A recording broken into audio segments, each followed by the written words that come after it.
Hare, Hare Rama, Hare Rama, Rama Rama.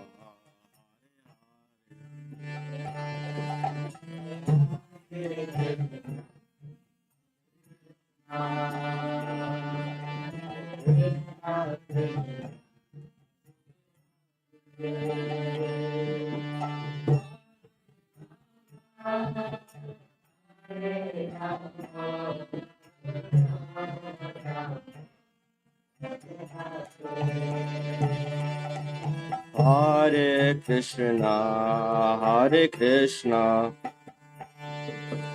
Krishna Krishna, Hare Hare,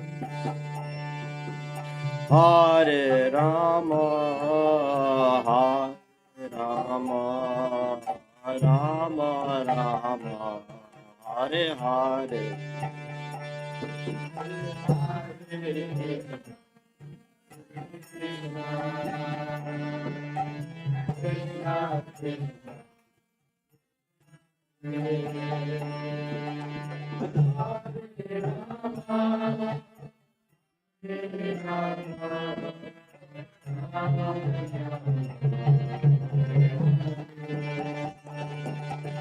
Hare Krishna, Hare Krishna,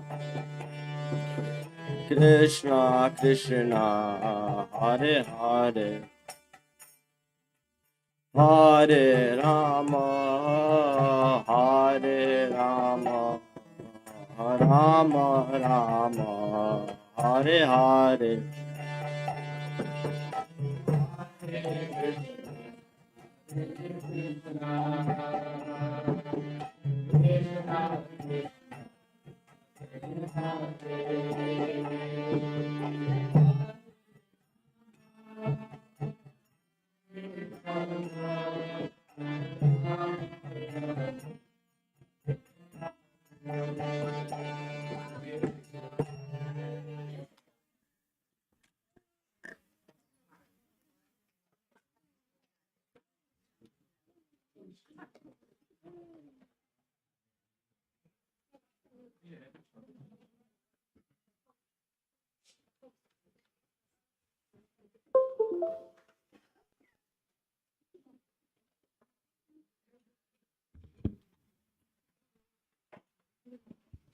Oh.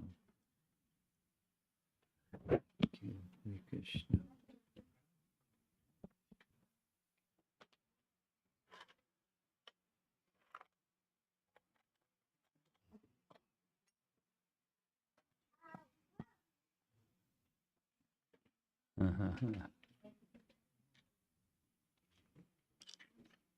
Continuing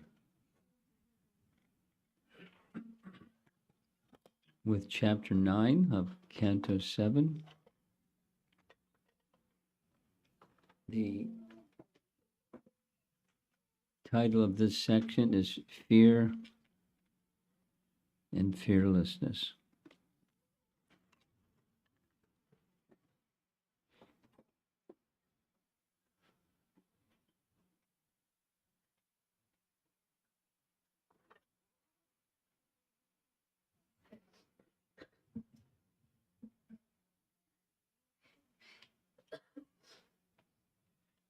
That was pretty interesting.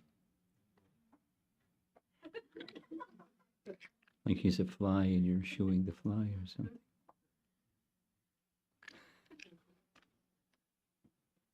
Okay.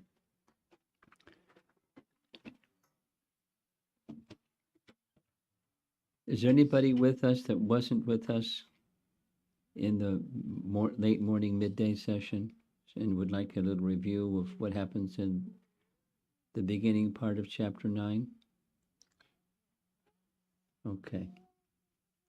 Okay.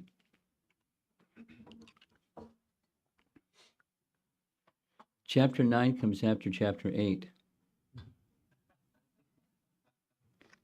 And in chapter 8 was the final part of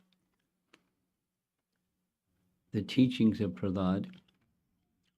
And the teachings of Prahlada were so direct and so straight and so blunt to Hiranyakasipu. That was it. He had asked others to kill him, and now he was going to kill him. And then some exchange, like, you're so powerful. I'm the most powerful person in the universe. The demigods are afraid of me. If I just lift my eyebrow, they tremble. What's he going to do? But you're fearless. And not only you're fearless, I can't do anything to harm you. Then where do you get your strength? From the same place you do, Dad, from Vishnu.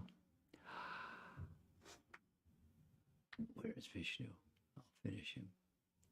So then he strikes the pillar. Lord Nrsimhadev came out of the pillar. Big battle between Lord Nrsimhadev and Hiranyakasipu. Guess who won? And he picked him up, placed him in such a manner that he upheld everything that Lord Brahma had given in terms of his benedictions. He can't be killed this way, that way, the other way, the other way, the other way, the other way. And he upheld all of those. And he finished him. And when he finished him, the associates of Hiranyakashipu came rushing at Lord Nrsimhadev. That was a mistake. He manifested so many more arms and became even louder and ripped them all to shreds. It's a really very fascinating painting. Some are dangling in the air, and some are being ripped in pieces. And big mess.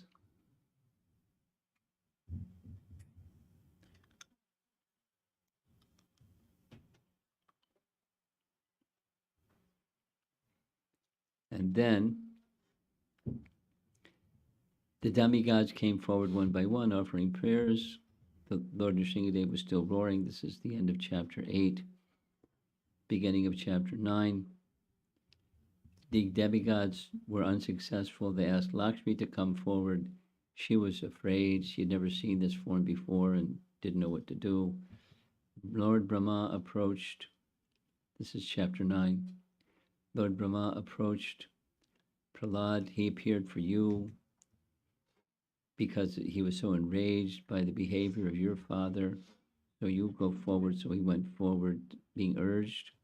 And then we heard the beginning parts of his prayers. There's another section. Aside from teachings, it's prayers. Of course, there's teachings within his prayers.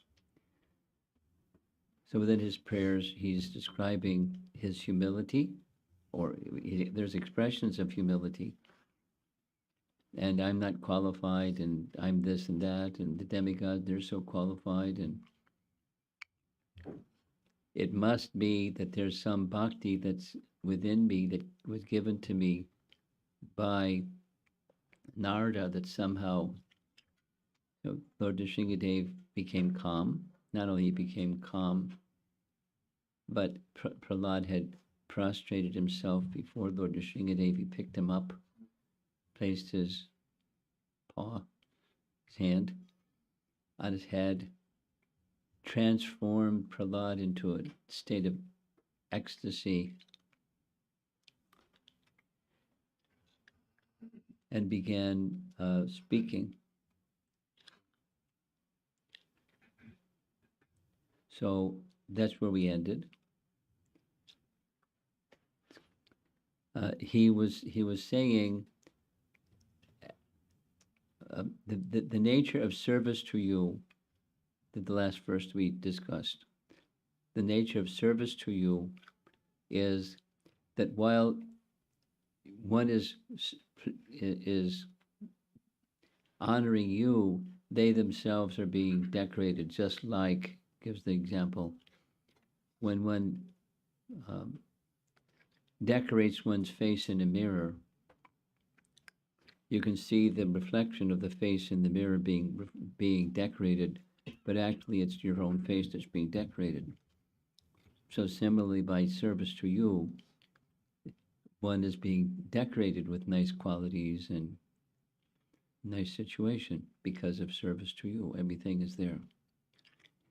Now that's where we ended. And now this is another section, 5 verses, fear and fearlessness. I don't know if any of you have had the experience of introducing new people, especially Western people, to life in a temple, and on many temple walls there's a painting of Lord Nrsimhadev ripping Hiranyakasipu apart, and they stand before this painting and go.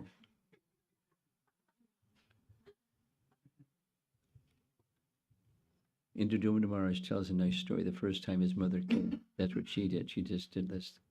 She froze in front of a painting of Lord Nrsimhadev, the standard painting that's on many temple walls.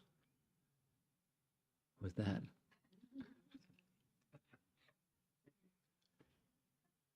And he just said it as it was, and she looked at him and looked at the painting.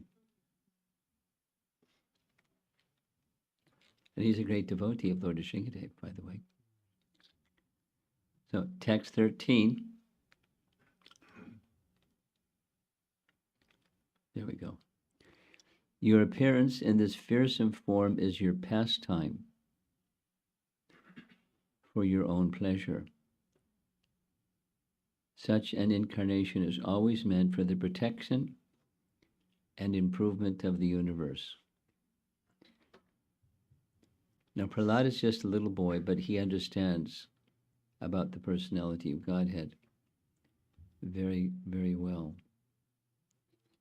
He understands about the personality of Godhead, and the personality of Godhead understands him. We heard this similar description about Hanuman and Ram, that they understand one another perfectly well. Prabhupada's commentary. Anyone who has been forced by ignorance to enter the material world may be purified of material life if he offers prayers to the Lord and hears the Lord's glories. So that's what we're attempting to do, become a little bit purified. And lots of glories. Lord Nrsimhadev he's a pussycat. For the devotee, he's very gentle. And for the demon, he's very intense. Text 14. My dear Lord Nrsimhadev, please therefore cease your anger now that my father, the great demon Hiranyakasipu, has been killed, since even saintly persons take pleasure in killing a scorpion or a snake. All the worlds have achieved great satisfaction because of the death of this demon. Here's a little Prabhupada story. Many of you probably heard the Prabhupada story about Bhakti Siddhanta telling the devotees to kill a cobra. Some of you have heard the story, some of you haven't heard the story. Bhakti Siddhanta Saraswati Thakur had made his headquarters at the Chaitanya Gaudiya. It's still the headquarters, in a place where he chanted his 3 billion names. It was kind of like you could say a jungle or a forested area, undeveloped area. And he had a little cottage and sat inside this little cottage. And for a period of something like 6+ years, every day, he didn't just chant 16 rounds. He didn't just chant 64 rounds.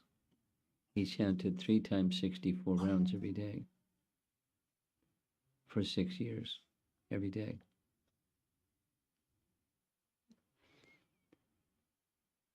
We can't imitate. That's the standard of chanting of Haridas Thakur. He demonstrated that he had that capacity. 1 billion names. So it's in that place that the headquarters of Bhakti Siddhanta became eventually established. And part of the structures, of course, there's laws for not-for-profit religious organizations in India, and you can only have a certain number of, whatever it is, bighas of land. So they put a boundary wall up, and one of the buildings was up on the upper floor was his living quarters. And one day Prabhupada was visiting the Chaitanya Gaudiya Math, and he heard a lot of noise.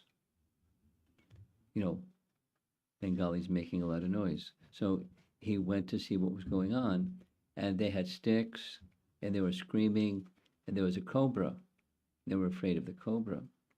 So Bhakti Siddhanta up on the balcony of his quarters, he heard the noise, he went to the balcony, and he said, "Kill it." And Prabhupada was visiting the Gaudiya Math temple at that time, and he was very surprised. The Acharya saying, "Kill the cobra." And then he narrated in one class, later on I read this verse from the Bhagavatam, that I was relieved. The verse says, even saintly persons take pleasure in the killing of a scorpion or a snake. Now, what's in common between the scorpion and the snake, besides they're deadly, what's common for both of them is even without provocation, they'll strike. And they're lethal. It's not like you have to step on the scorpion or step on the cobra. Without provocation, they'll just come and attack, and whoever's finished. So such creatures, even saintly people, become relieved. So similarly, the death of such a demon as Hiranyakasipu, although it's his father, and he has affection for his father, but he also understands what's going on. He's a scourge of the world, of the universe. And saintly people become very happy. So please be happy, because he's dead, and now, since he's dead, you don't need to be angry like this anymore. Now they are all confident of their happiness, and they will always remember your auspicious incarnation in order to be free from fear. Prabhupada's commentary. The devotees can always remember the form of Nrsingadev when they are in danger, and therefore the appearance of Nrsingadev was not at all inauspicious. Now, one of these is going to be this recording. I think it's this one. No, it's the next one.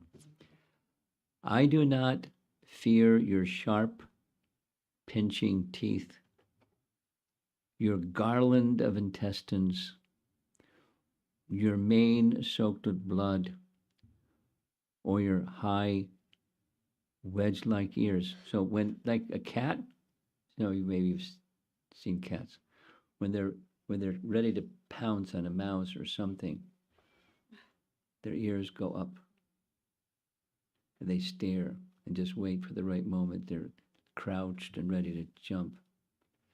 So I'm not afraid of that. You're showing these signs. Here's the recording.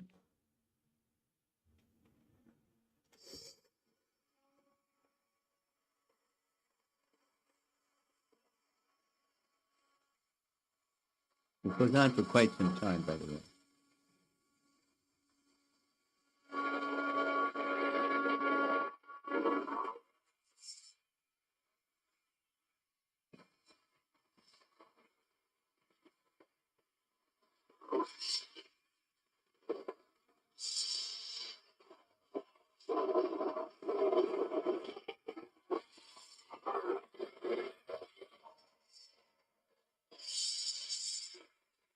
Okay, good.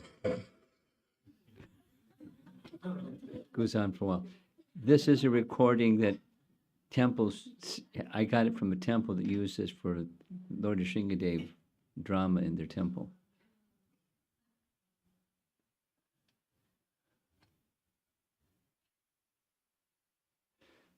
Little sharing. Once upon a time, I wasn't even a devotee yet. I was just visiting a temple in Boston. And one of the things I liked about the Boston temple at that time was the ISKCON Press, before it became the BBT, was known as ISKCON Press, was all in this one building. So there was pujaris, there were cooks, there were Sankirtan devotees, there were pot washers, and there was the press. And one of the part of the press was the artists and the editors, and it was like, just a regular old house. We were all packed up together in this little house. And the first time I visited, it was Lord Nrsingadev's appearance day. And I didn't know that they had a drama, but they had a drama. And Murli was Lord Nrsingadev.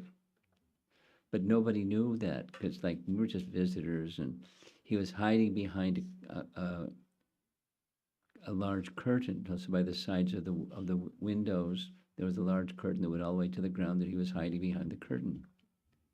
And when it came to slashing the pillar, he was really intense. Have you ever seen paintings of Murli? He has very large eyebrows, and he has very, beady eyes and very, very intense features. And he always played the demon role, because he was he could really let it out. And he came out from behind the curtain and jumped around and grabbed the Lord Nrsingadev and put him over his lap and ripped him apart, and intestines, little green or the red things, pulled out of his belly, and and one of these kind of roaring things.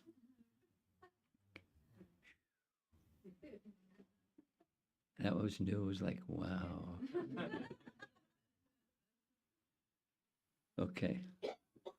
So Lord Nrsingadev can be very intense looking. And here his picture is going to get bigger. Whoa.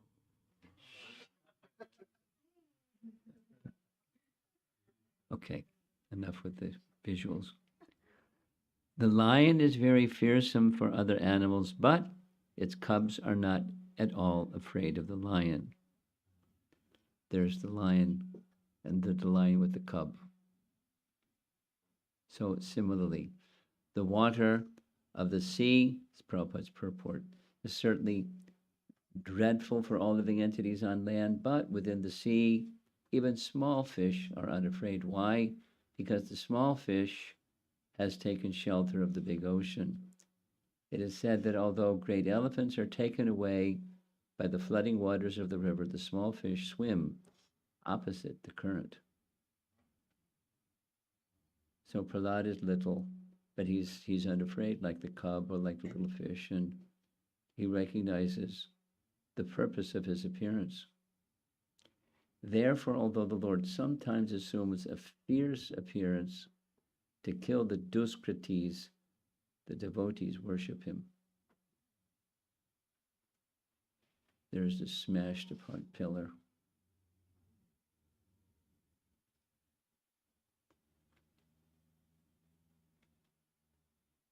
I am very much afraid of my condition of life within this material world. When will that moment come when you will call me to the shelter of your lotus feet, or to the ultimate goal for liberation from conditional life? Prahlada is such a devotee. I mean, he's revealed it already in the teachings that came before all of this. But he's very one-pointed. He wants the shelter of the lotus feet. What does that mean? It means rendering service. It means hearing. This is another very nice explanation. Shelter of your lotus feet means hearing. So he enjoys hearing of the glories. The God's speaking the glories. He enjoys the service of the Lord. And those are things that one does in the shelter of the lotus feet of the Lord. Now, next set of verses. 4 verses. Bhakti carries one beyond the ocean of nescience. And I think these little subtitles are taken from Borjan Prabhu's writings, but I'm not sure. Atheistic self-improvement efforts are ineffective and impermanent. So he's offering prayers, but he's giving teachings for sure. Atheistic self-improvement efforts are ineffective and impermanent. And the world is filled with those things. So many varieties. And some people on board promoting and looking for solutions don't find them. You are transcendental to material qualities. The time element is your representation. None can conquer you. I am being crushed by the wheel of time. Therefore, I surrender fully unto you. Now kindly take me under the protection of your lotus feet. These are Prabhupada's phrases in his commentary.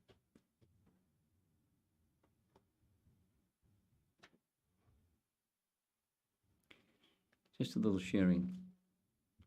As I go through these teachings, it's just like in the back of my mind. When I was visiting in Oswego, which is north of Syracuse, it's a small place, city, but it's a small city.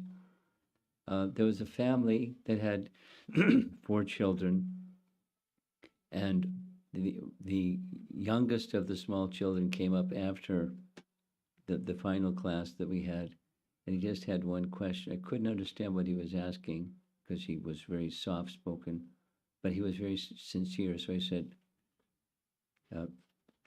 write down your message, send it to me, and I'll send you a reply. So his question was, why is it important? Something to this effect.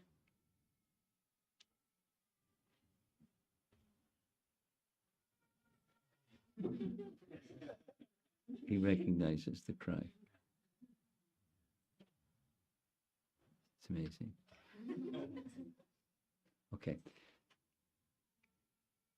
Why is it important to give attention to the Supreme and not just get on with life?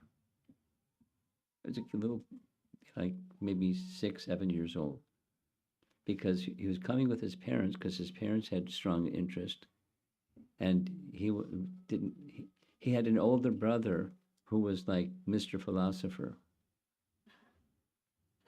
Just sharing. The first class was like new people. The first class was at RIT. So it was an RIT class, Rochester Institute of Technology. And then there was half the audience was just the local people in Rochester. And they came all the way from Oswego to Rochester to attend the program, which was nice, which showed the parents are interested, and they dragged their 4 kids with them. The older son, the topic was pursuit of happiness. We're searching for happiness. What's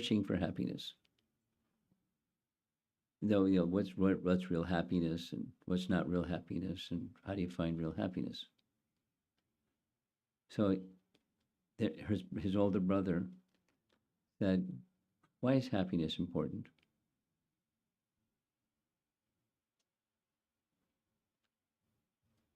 I was very surprised at the question. And I gave a simple answer, and he stopped coming to classes. At the end, to giving out prasadam, he wouldn't take the prasadam. His parents told me later, don't take offense. He's a philosopher, and everything becomes philosophical to him. And he's influencing his brothers and sister. What are you going to do when you have a son that's like that? Why is happiness important? Why should you even be concerned about happiness? wanted a philosophical answer. So then his younger brother wants to know, why is it important to search for the Supreme and just get on with life?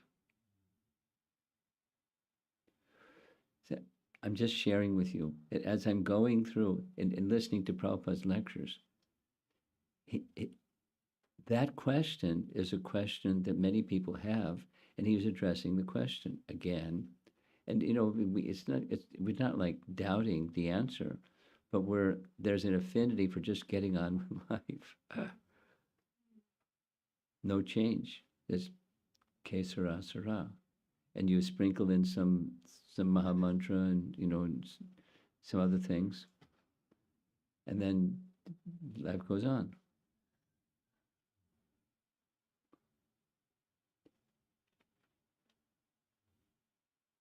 And that's an extreme, but going in that direction, it's not so uncommon that persons they don't like the unhappiness, but they don't like to change the thing that they're doing. Or another way of saying, we don't like the misery, but we're attached to the sources of misery. And to let go of the sources of misery is too much. So somehow keep the sources of misery and make some happiness happen. It's just a rerun of the same program. It doesn't, so it binds one to birth and death. And why is happiness important? Why not just get on with life?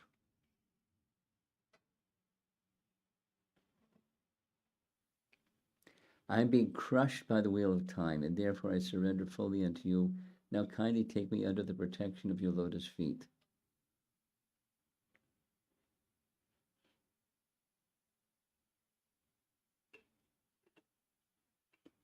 The wheel of time.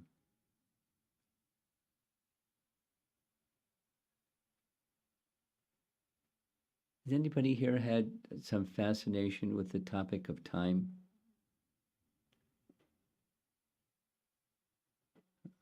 A few.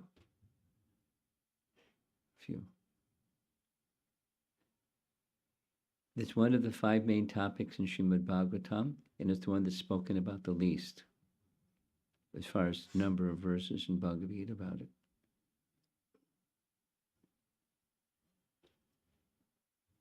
At the same time,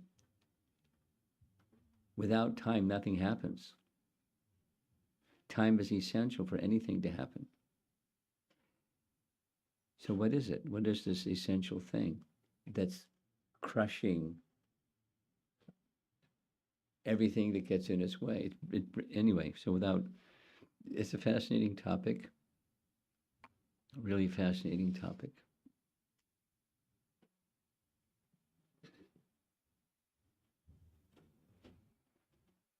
The teaching for Vaishnavas is we should be careful not to waste time, and careful, in the contrast, to use time where it's going to lead us to where we want to go. But of course, if you don't know where you want to go is, or you have get on with life as the where you want to go, then time acts differently. Now, what about people? Many of us are busy. Anybody here not busy? Everybody here is busy in a different stage. How about you? Are you busy? Yeah.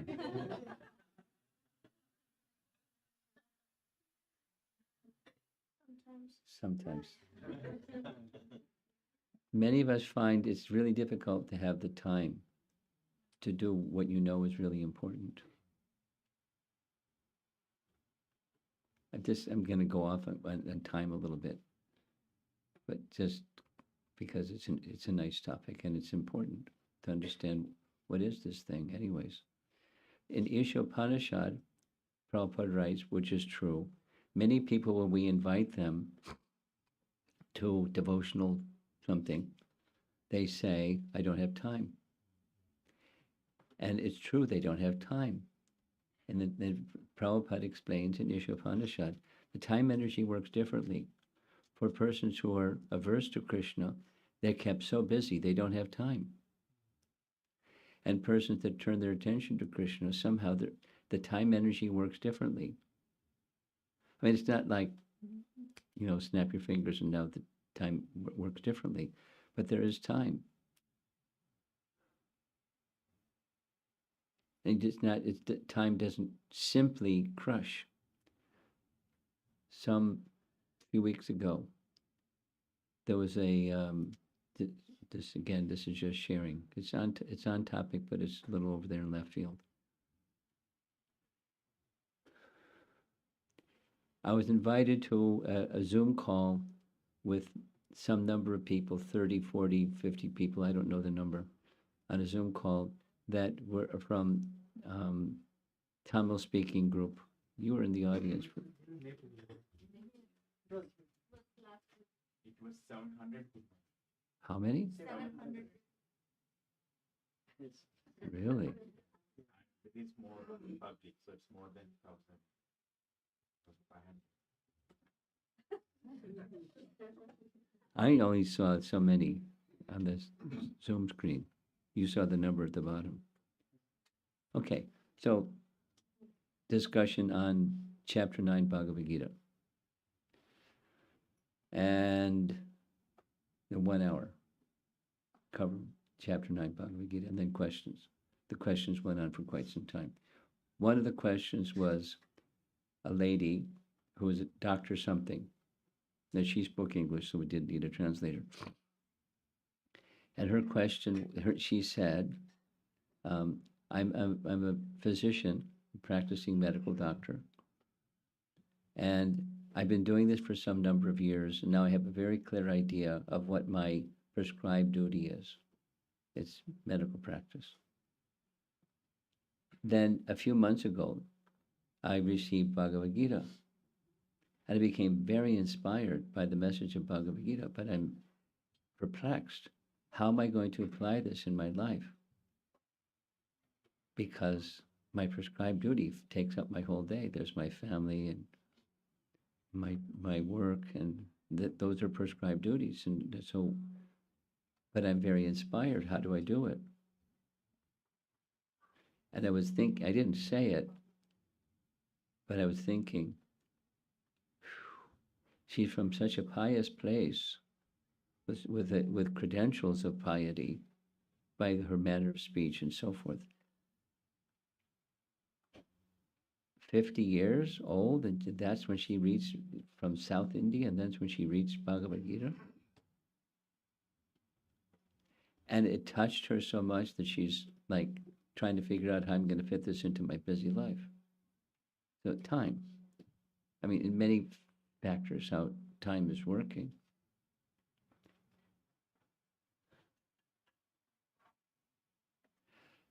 But back to Ishopanishad, when one becomes a devotee, somehow the time energy works differently.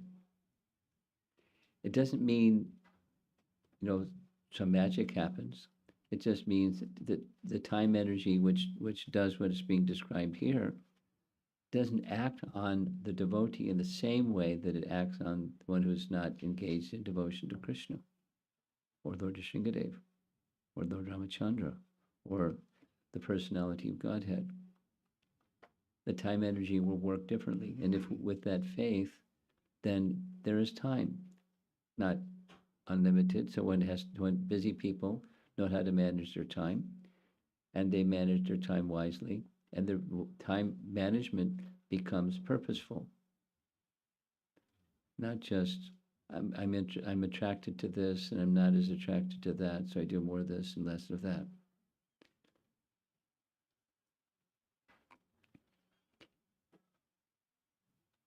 Time is a fascinating topic. And it's a principal energy of Krishna that brings creation into being.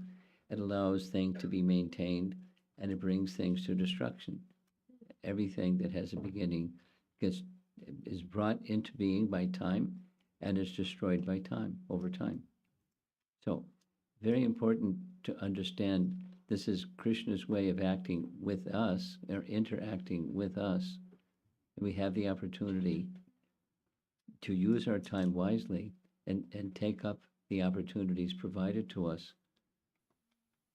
for making our spiritual connection. So let's go on. Material elevation, big no.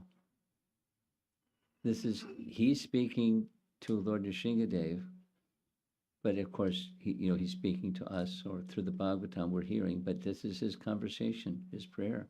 My Father, who is so powerful, has now been vanquished by you within a moment.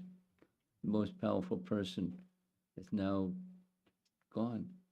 All that which he accumulated was just taken away. Look at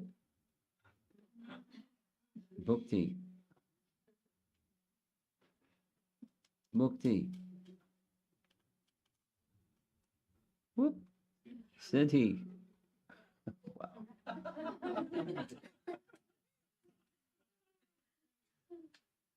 Life is temporary. What are you living for?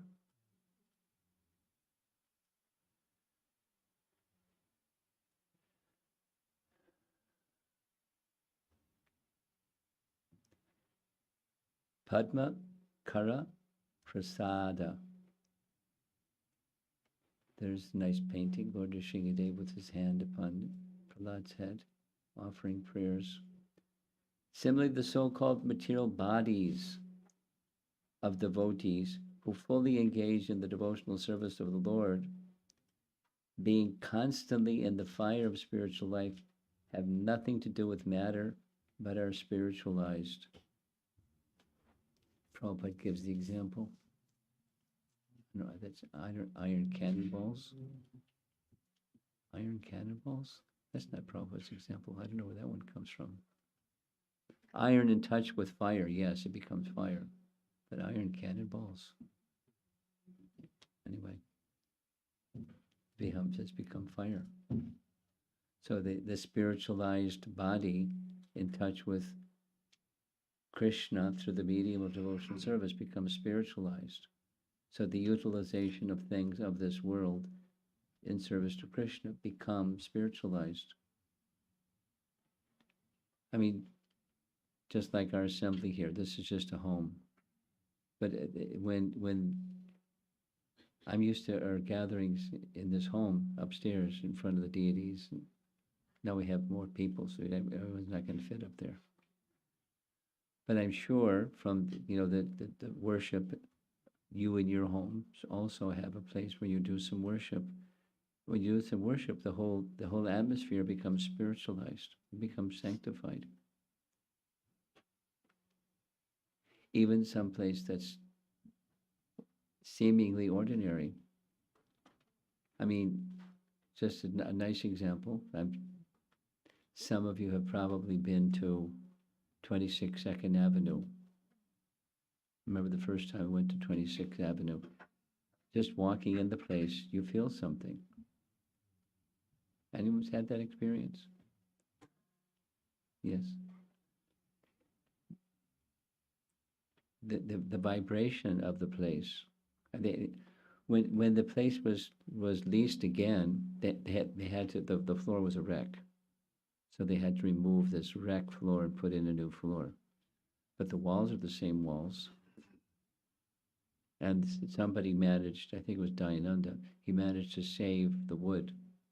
He kept it in a sacred place because the wood that was there is very special. Anyway, spiritual energy can spiritualize material energy, and then it starts to act as if it's spiritual energy. I mean, like a gay wick, touching the gay wick, or the fragrance of the flower that's been offered, and anything else you can think of that has, like tadiya. You know the meaning? Tadiya? You've heard the word? Paraphernalia that's used in the worship of the Lord is called tadiya. Just like at the Chicago temple. Have you noticed? Probably some of you noticed. In front of Jagannath, Baladev, and Subhadra, there's this little something. And I was curious. a curious type of person. What's that? Is that some kind of a Shila? And Shankar Pandit told me it's not. It's Nishringa Tadiya. Said, what's the history behind it? There was a Nishringa temple, and this is a piece of stone from the Nishringa temple, and so it's been worshipped as Nishringa Tadiya. It's worshipable. They don't do puja, but it's placed on the altar, and it's Tadiya. It's sacred, or the paraphernalia that's on the altar, the bell that you ring, and the incense holder, and the chamara, and everything. It's Tadiya. It's being used in service to the Supreme Lord, used again and used again and used again. It becomes spiritualized because of its utility in relation to Krishna and his service. I don't know what's going to happen with this, the altar that's there presently for the temple deities and the Shingasan that's there. The Vyasa-san, excuse me, for Prabhupada. But it's Tadiya. Something needs to be thought about what's going to happen with those items because they're Tadiya. They're sacred. Because of their, like this, iron cannonball has become fire. The impartial and benedictory nature of the Lord. Oh, this is going to be nice. You offer your benedictions according to the level of one's service, exactly as a desire tree delivers fruits according to one's desires and makes no distinction between the higher and the lower. Prahlada is a realized person, and his words are transcendental truth. How to approach and serve the Lord. Your servant Narada Muni kindly accepted me as his disciple and instructed me how to achieve this transcendental position. Therefore, my first duty is to serve him. How could I leave his service?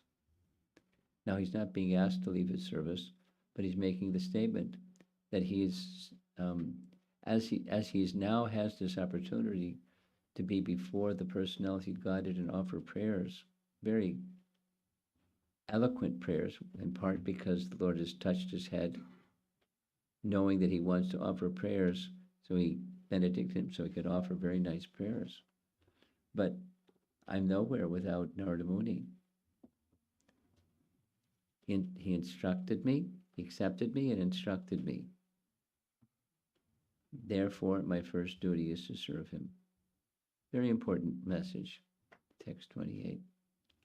And then this section, the Lord is Bhakta Vatsala. Looking around the room to see who might know what Bhakta Vatsala is. Probably lots of you know what Bhakta Vatsala is. Balaram Prasad, what's the meaning of Bhakta Vatsala?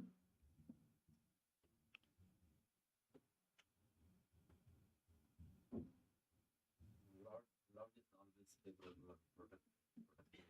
Yeah. You paused. I caught you by surprise. I hope you weren't daydreaming or something. Okay, but Meditating on something. oh, okay. Sorry about that.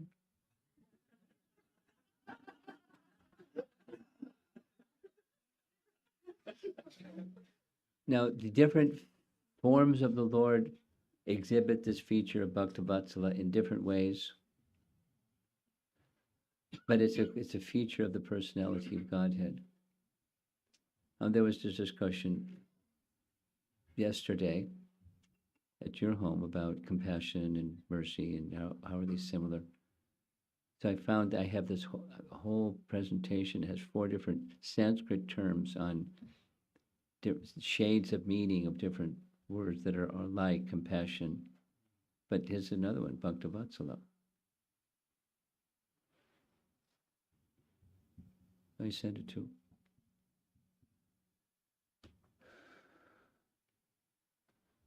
So here's 29. My Lord, O unlimited reservoir of transcendental qualities. You have killed my father Hiranyakasipu and saved me from his sword. He had said very angrily, if there is any supreme controller other than me, let him save you. I shall now sever your head from your body. Therefore, I think that both in saving me and in killing him, you have acted just to prove true the words of your devotee. There is no other cause. Now, his own words too. Pritanaya sadhunam vinashaya tuduskritam, etc. But the words of your devotee. So Prahlada was taught by Narada that the Lord will protect you, and he certainly was protected. Narada Muni gave assurance that Prahlada Maharaj would always be saved from the enemy's hands. This is a painting where Narada is stopping the demigods from taking Kayadu away, saying that within her womb is a great soul. Turn her over to me. So here he is instructing Kayadu in transcendental teachings. But he gave this benediction to Prahlada. So Lord Nrsingadeva upholds the words of his devotee, great devotees, like Narada. The killing of Hiranyakasipu and the saving of Prahlada were enacted simultaneously to prove the truthfulness of the Lord's devotee and the fidelity of the Lord himself to his own purpose. The Lord acts only to satisfy the desires of his devotees, otherwise he has nothing to do. So fortunately we have some desires, because otherwise he wouldn't have anything to do.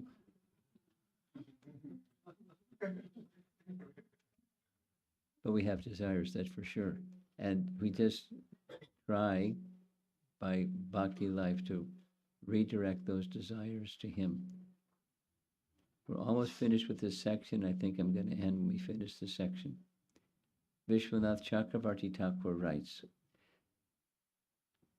since you are under the control of your devotee, this is Bhaktavatsala, your mercy to people simply follows the mercy of the devotee. You are not merciful to those who do not take shelter of the devotees. I am not an exception. By the request of your devotee, you are merciful to all. That is expressed in this verse. Isn't that nice? Vishwanath Chakravarti. I think you killed my father to make the words of Narada come true. When my mother prayed to Narada, he gave the blessing. Your son will create good fortune by destroying the demons. I think you protected me since my father, desiring to kill me, said, I will cut off your head, just as you protected me from the snakes and elephants. It was not possible for him to kill me by his hand. You killed him. Though the Lord is equal everywhere, he has the quality of being controlled by his devotee, such as Narada. This is what Prahlada indicates. We're almost done with this section.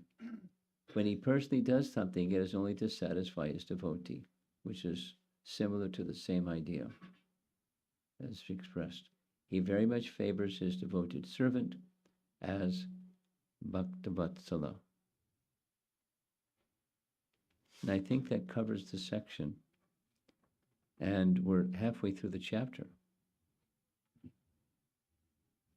And then after chapter 9 is chapter 10. So I don't think we're going to finish.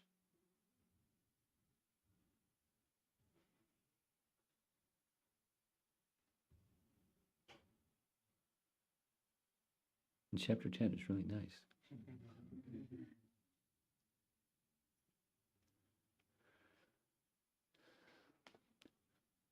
But so far, there's always been so many questions, which is really nice. I mean, I've had several words of appreciation. Oh, it's nice that you're spending this time in some nice classes and this. And I'll say something back. I really like visiting Naperville because the devotees, it's not just like the numbers, but there's warmth and there's inquisitiveness and yes, you know, probing, thought provoking kinds of questions. Aside from the question, why not just get on with life? Why worry about this?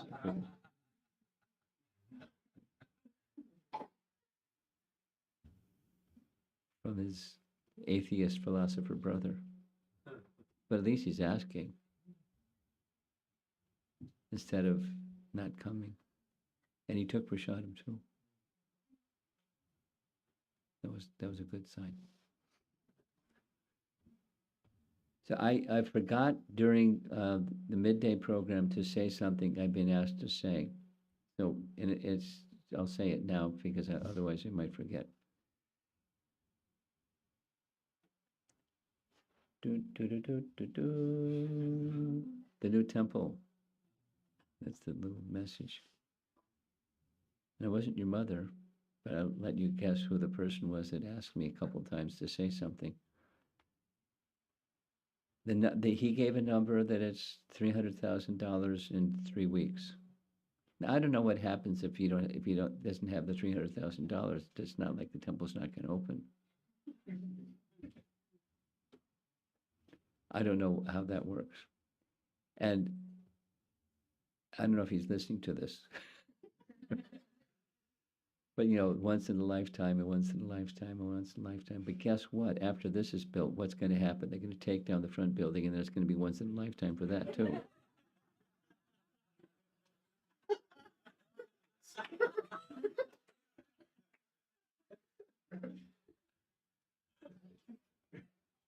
And then there's going to be expand the parking lot because there's not sufficient parking. Anyway. Let's see what happens once in a lifetime. But service like this is for persons who understand the importance of service like this. And you know better than I know, but in this area, there's a look around the room. I see mostly Indian people, not only, almost, but almost. And there's a lot of Indian people in this area. So it's long overdue to have a temple. And we had a nice little place, and we overgrew the nice little place. That's why we're getting a bigger temple. And it's meant to be.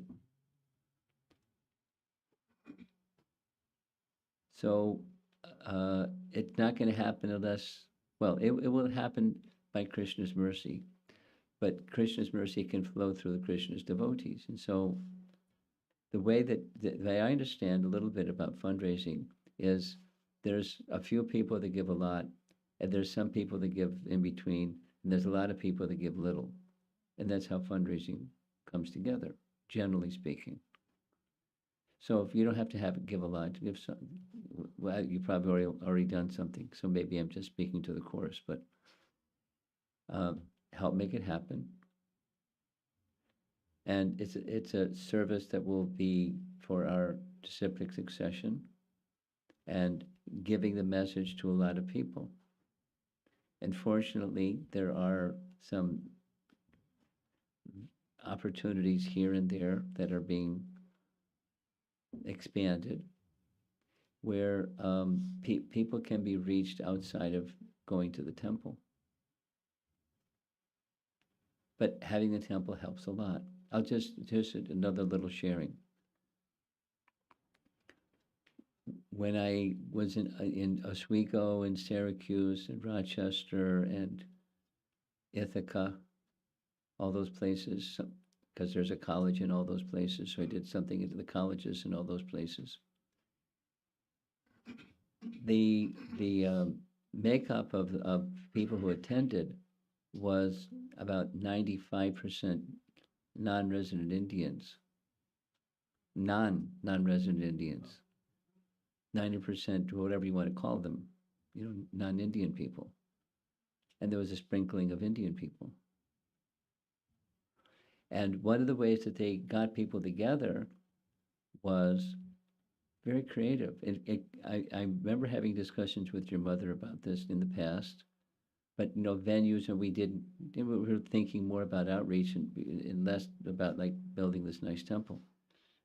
And so there was a program at the YMCA, there was a program at the library, there was a program at a I don't even know how to describe it. It's something connected with the university, but it's way over there, and they're just into preserving care of the land and the animals, and it's like they had stuffed animals all over the place, little foxes, little guys, and looking after nature. I don't know what you call that, but that's what they do there. And that was the venue. It was a really good venue, and all kinds of people came. It was a good turnout. So we should be, this is one of my pet messages, we should be reaching other people besides, the makeup of the people in this room, consciously. You may have to customize and do something that makes that possible, but that's something we should be doing. And then, the Indian community, it's something like what Prabhupada said, Lord Chaitanya said. How many times did he say this one? From those who take their birth in India, they should become Krishna conscious and preach Krishna consciousness all around the world. Verse from the Chaitanya Charitamrita. So here you are in Illinois, and you're from India. So now you're supposed to make Illinois Krishna conscious, not just the Indian people in Illinois Krishna conscious. The temple is a nice place. So these places I were, they don't have temples. They don't have temples. And other places I went, they don't have they presently. But they have following, and have nice kirtan, for the most part. Very nice kirtan, nice prasadam, and the basic, Krishna's message and prasadam and kirtan. So, having done that for some time here in Naperville, now there's a place we can bring people to, and it's going to cost something to establish it. Once it's established, then it's going to be a place to. I was taken through a tour through the place. The kitchen facilities are fantastic.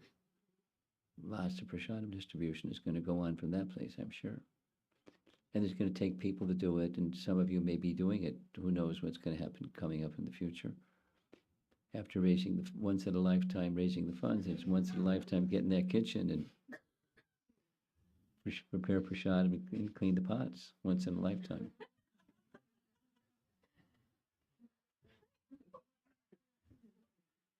But an opportunity for service. That's what it is. And, so many of you have already done something, I'm sure. And those of you that have yet to do something, please do something to your capacity.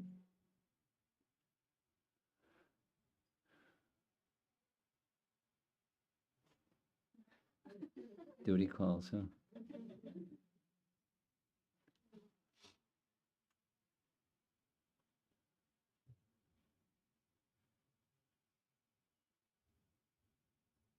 Okay, any discussion? Yes.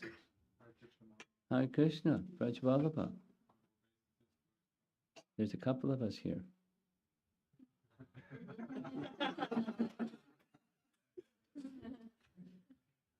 I think that's two. Anyways, my question is about this slide right here. It says that the concept of Krishna being Bhaktavatsala, but isn't there also another personality trait that he has that's exhibited in the Rasa dance where the gopis become a little proud and he just disappears? And then when they realize their fault, they come back. And so he reappears. And so the idea is that when Krishna does something, he does it for the benefit of the devotee. Yeah. And sometimes the word satisfy can have a couple different meanings. Because it's not just what you want. I just want to do this with Krishna. Sometimes he does something differently. Well, lots of times, not sometimes. That's the difference between us and the personality of Godhead. He's independent and we're dependent.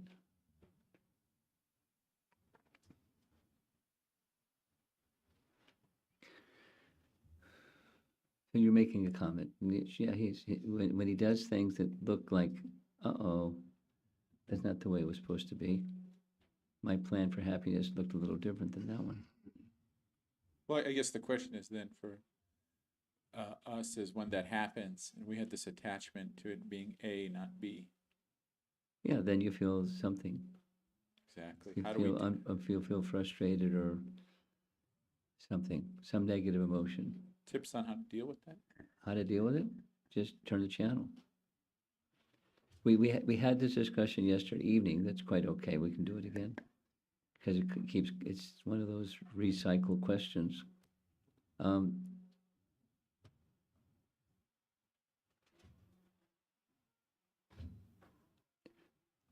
Like this, or like your example, actually. Krishna didn't like pride in the hearts of the gopis, and so Krishna went away, so they would not be proud. But it worked. They're in their feelings of separation from Krishna, they thought of Krishna more intensely than when he was with them. And then he suddenly reappeared.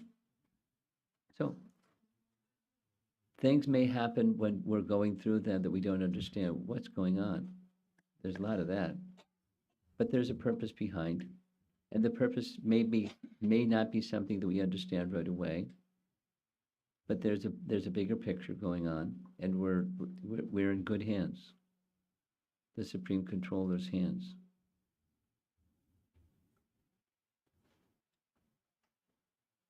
Even it may be uncomfortable, at least as it's happening.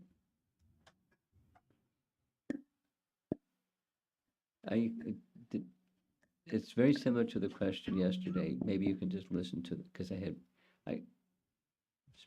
spent quite some time discussing that question. The wording was a little different, but the same question. Anyone else? Yeah.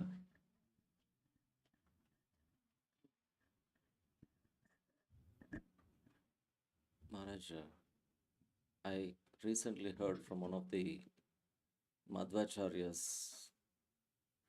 There is one very good speaker from the Madhva Sampradaya. He was talking about what is Simha means. Why Narasimha? Simha actually means, it's actually said by Madhvacharya, it seems, that Simha means who can tolerate all the mistakes of his devotees. That's why he's called Simha. So in that context, I was thinking about the Bhaktavatsala factor. He's favorable. That means he also tolerates the mistakes of the devotees. How do I link these two? I was just thinking about it. That was the meditation that you were going through? The one that I disturbed? No, there's another one.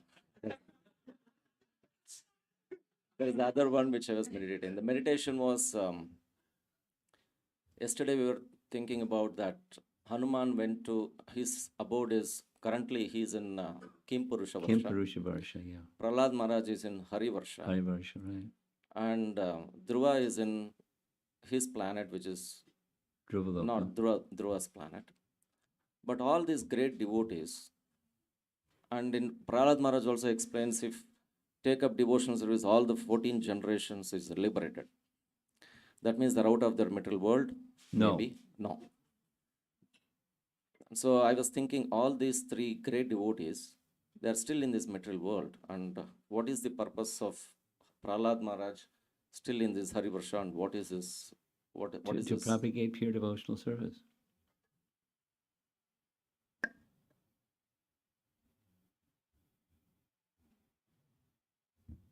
To propagate pure devotional service. Because the Lord is very compassionate. That was yesterday's topic. The Lord is very compassionate. And so he wants people to have an opportunity to connect with him.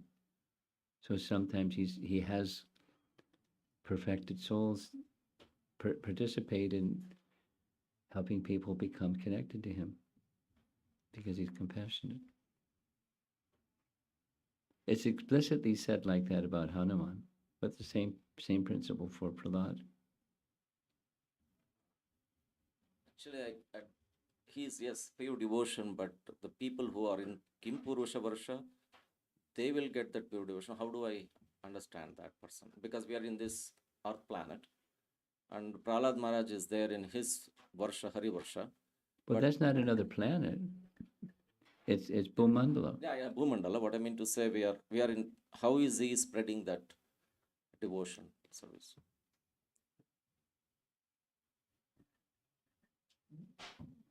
By sound vibration and by persons becoming influenced by sound vibration.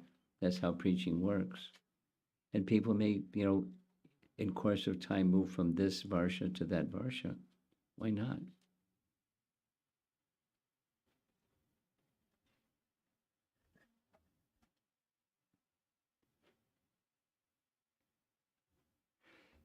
Just a detail, but the 14 generations, someone asked Prabhupada, what does that mean? What it means is in their next life, they have the opportunity to engage in devotional service because devotional service is from the liberated platform. The 14 generations means they'll have in their next lifetime the opportunity to engage in devotional service.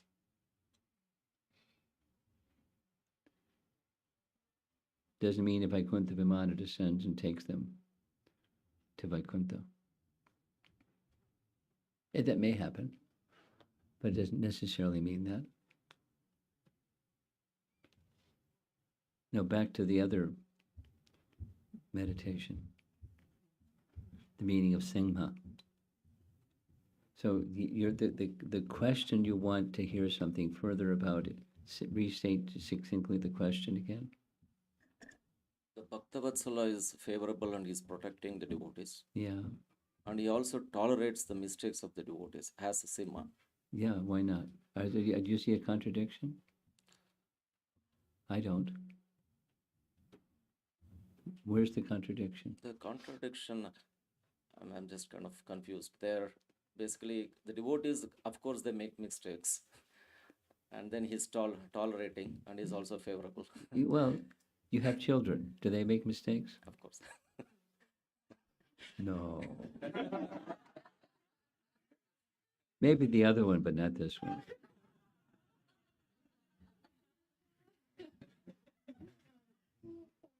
Is there a contradiction? Bhaktavatsala and... But then, so the nature of Krishna is, if there's a mistake, he corrects the mistake. Now, corrects a mistake doesn't mean, he ignores it, but that there's some correction, internal and or external correction. In his own way, it's back to Braj Ballava's question, maybe not the way that we think it should be done because we're not Krishna, but he does it in the way that it's for our purification. So then from our side, the main requirement is stay fixed with bhakti. And then we're linked with Bhaktavatsala who make us clean, mistake-free. Because the mistake is turning away from the Supreme. So he'll make sure he takes away the things that take us away and gives us the things that bring us to him. Those two things. Hari.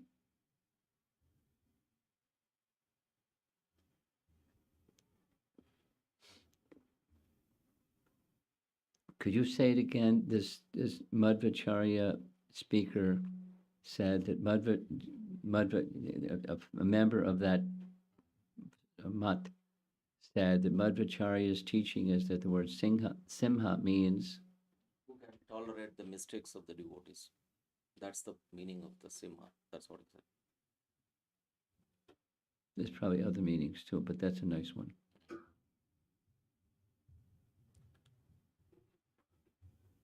Yes? We're on the other side of the pillar.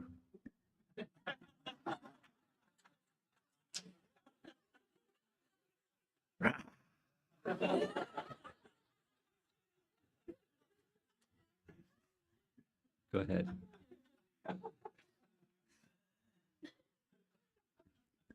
Hare Krishna Guru Maharaj. I have a question on the topic of time. Topic of time. Hmm. So I was in today's afternoon after the class, I was talking to a few families and I learned that many of the families are interested in receiving Srimad Bhagavatam. Oh, really? And yes, Guru Maharaj. And in our discussion, they expressed that they don't have time to read. So do you have any messages or message for them? Here's a few. Prabhupada said, this is Prabhupada says, Prabhupada said, even if it just sits on your shelf, and you see it sitting on your shelf, and you appreciate there's Krishna in the form of in the form of this wonderful literature, and you in your mind you're offering respects to the Srimad Bhagavatam in that way, there's spiritual benefit.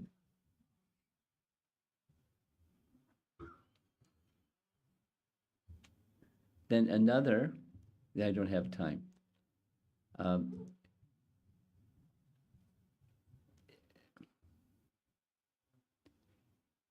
Who doesn't waste time? So we all waste time. So this is just consider something that you do that's not an essential, duty of your life, but it's just filling in dead space because you need something to fill in dead space and make your mind a little numb or something like that. So, take some time, start with something that's modest, just like the family today, a little bit every day. And if that becomes a commitment, a little bit every day, a little bit every day, a little bit every day, a little bit every day, it becomes part of your life. And if you do a little bit every day, not most days, every day, then it starts to grow. It starts to grow because it's so sweet. That's the second. Time wasting, just reduce something over there and put something in that space over here. A little bit every day. A third is reading in a reading group, because everyone has social needs. So make your social need fulfilled by doing something that's in relation to Srimad Bhagavatam. And you'll find you'll have direct experience that it's very sublime. Is having personal interactions with others where Srimad Bhagavatam is at the center. It's very fulfilling.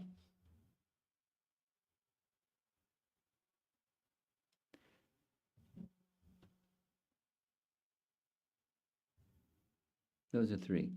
There's more, but that's a nice start. And, a little bit of time is a good place to start. That's what I shared with this family, because they're like enthusiastic anyways. They'll probably do more than a little bit at a time. But a little bit at a time is a good place to start. Yeah.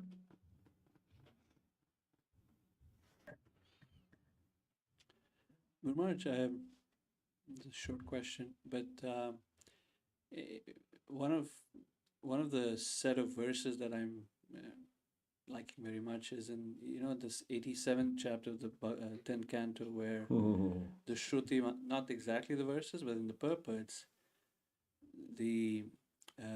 for each verse, Srila Swami has his own prayer to Nrsimhadev.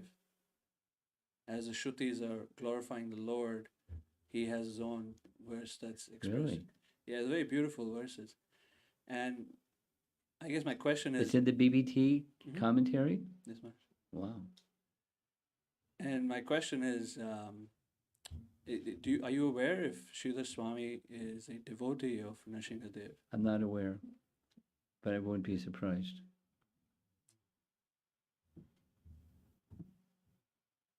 Does anybody else in the room have an answer to that question, one way or the other? Yes? Harsha Prabhu, when he made a presentation on Sringadev,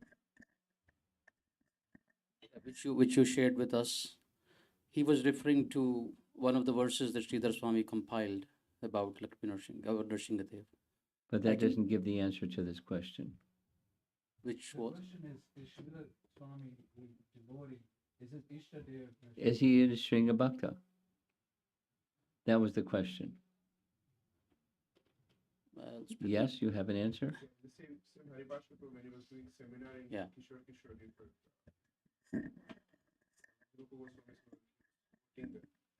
He's actually quoting that even though Sridhar Swami appears to be a Mayavadi, he was actually worshipping Narasimhadev.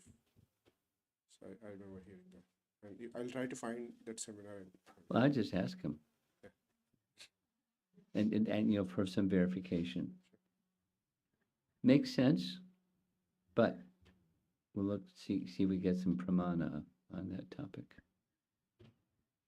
Anything else? Okay. Yes.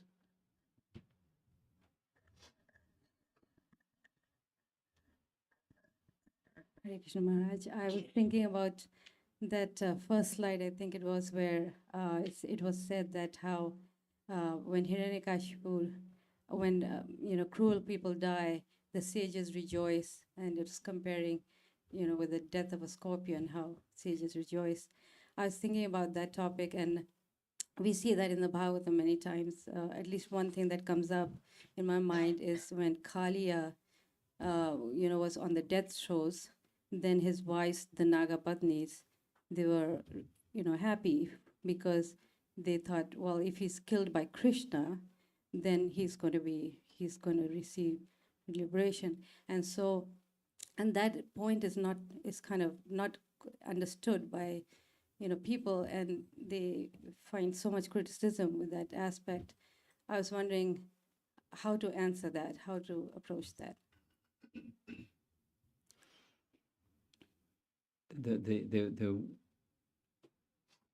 Let me see if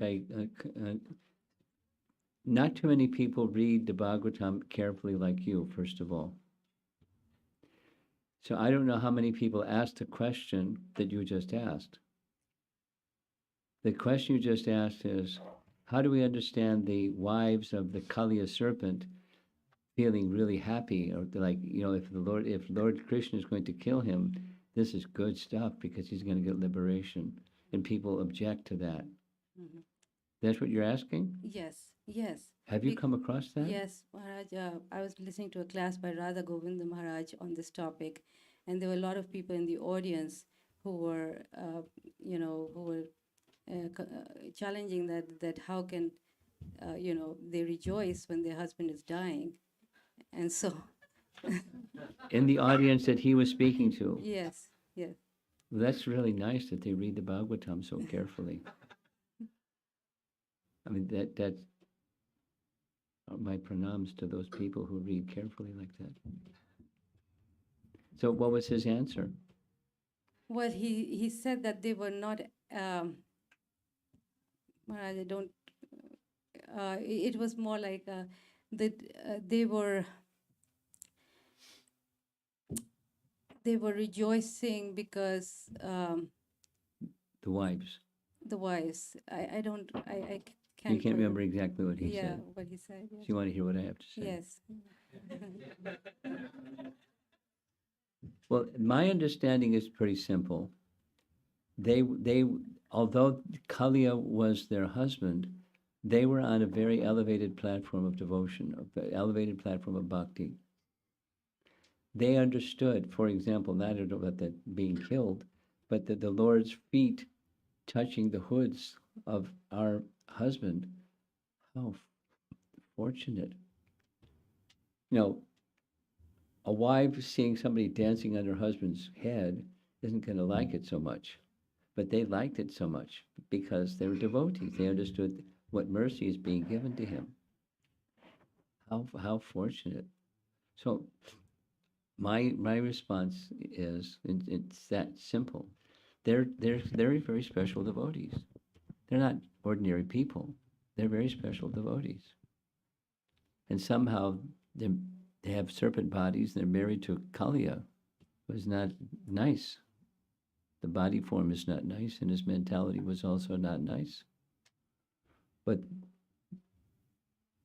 they were special. And perhaps that some commentary somewhere will say, Kali got the mercy that he got because they're so special. He got mercy from Krishna because they're special devotees. So that they're not ordinary people are thinking that way. Because their bhakti was very special. I did another class class given by Radhanath, His Holiness Radhanath Swami. A devotee objected to the same thing. Same thing. Yes, Maharaj. Well, glories to those devotees who read the Bhagavatam so carefully. And even if they got an objection, that's okay. Thank you. Okay. Yes, we can count on Amrika, Kelly, and Aruda to have some questions. Hare Krishna, Guru Maharaj. Couple of appreciations as you're talking about the time energy. I was just thinking 10 days, I don't know where this 4 to 5 hours came, like morning and evening hearing. Just so amazing. I mean, literally transporting us to a different place. And the other appreciation I was thinking, I tried to read these prayers. I was actually trying to memorize these verses and trying to go through the verses, but some of the messages were like so heavy. Chapter 9? Yeah. So it was like just on the face. I think previous chapters, more like 6 and 7, about the material life and how we are so attached. It's Prabhupada's favorites. Because it's necessary. We're not, just say it again, we're not attached to misery, we're attached to the sources of misery. And that's a problem. Like this young fellow saying, why bother with the Supreme and just get on with life? And his brother's saying, why is happiness important? Whew. Okay, go ahead. So these discussions have actually helped a lot to take these messages, as you were saying, that they are actually important. And the way you were describing also made it so much easier, and all the question and answer discussions. I just would like to hear about Prahlada Maharaj. He's 5-year-old. Of course, he's a pure devotee and he has heard from Narada Muni. But the way he's speaking this Very elevated. doesn't seem like he's just repeating. It's coming from a deep place of realization. Yeah. Well, even before he heard Narada say anything, Narada understood he's a special person.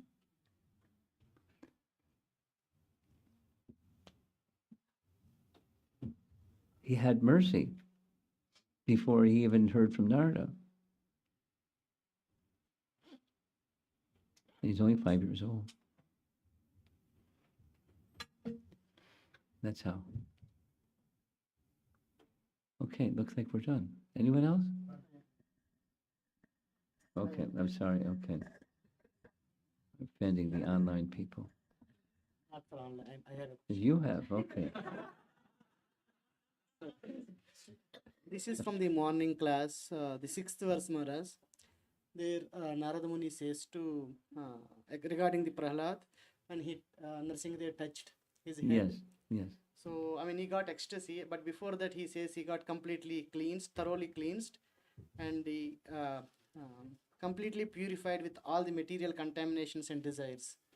So, What does that mean? Yeah. That's what you want to know. Does that mean like you had a whole bunch of material contamination or desires and all of a sudden it just went away? Is that what it means? Is that what you want to know? No, my understanding is that he's already in the...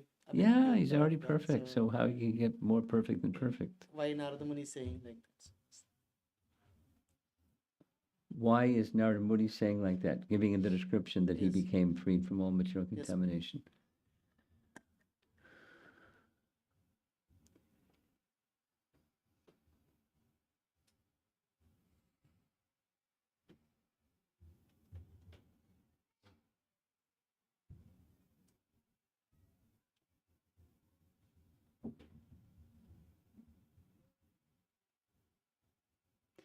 There are different ways to answer that, and that's why I'm pausing.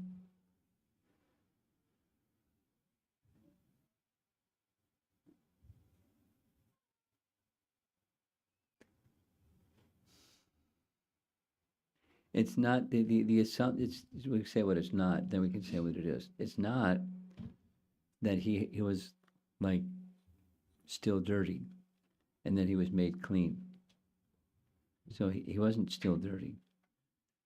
But there's something that happens when higher stages of bhakti are aroused. That's Bhava Bhakti and Prema Bhakti. When Bhava Bhakti and Prema Bhakti are aroused, then it heightens in different ways. It heightens the natural state of pure devotion. So let's just say it this way. Same thing. One can be in the stage of pure devotion before Prema Bhakti, before Bhava Bhakti. And when Bhava Bhakti awakens, it becomes amplified or accelerated or becomes more pure. So it's not like that. So it's not, the language is material contamination, but I don't take it exactly that way. I take it that it means the bhakti within him that was already pure just got spiked and amplified and increased significantly to the point where tears were coming from his eyes and his whole body was shaking and trembling, and he was experiencing bhava, ecstasy. That's how I take it, anyways. Is there anything else? No. You have one question.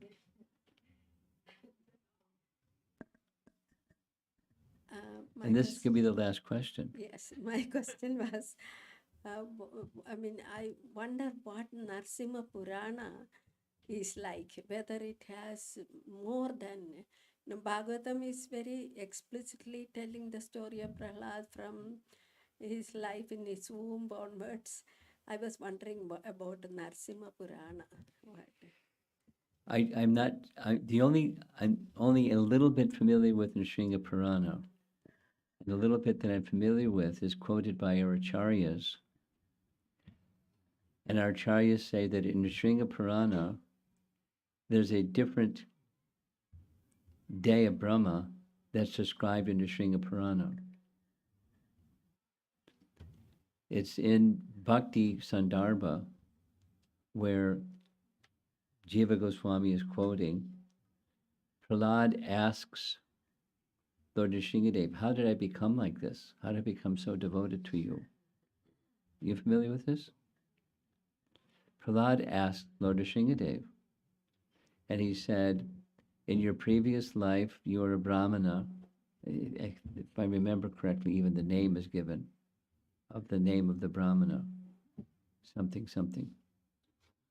And you had become distracted and taken away from your Brahminical practices, and you had made companionship with a prostitute.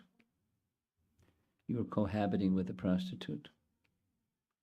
And on one particular day, Nrsimha Chaturdasi, you and this lady had a quarrel. You became very upset. And on Nrsimha Chaturdasi, you observed a full fast. You fasted until the next morning. And because of that, observing Nrsimha Chaturdasi in this way, now you're my devotee.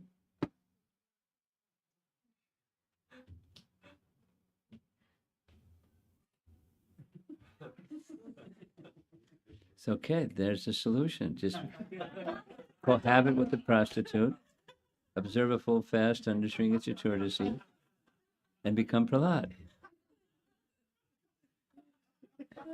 That's a good program.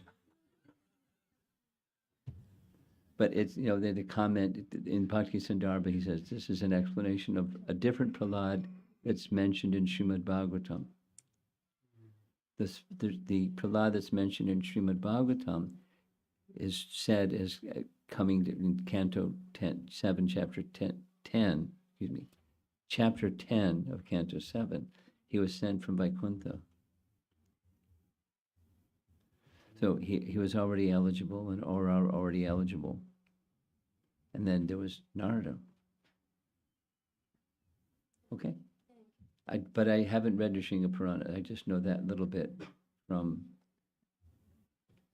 Bhakti Sandarbha. That's our last question. Thank you very much, Srila Prabhupada. Ki Jai.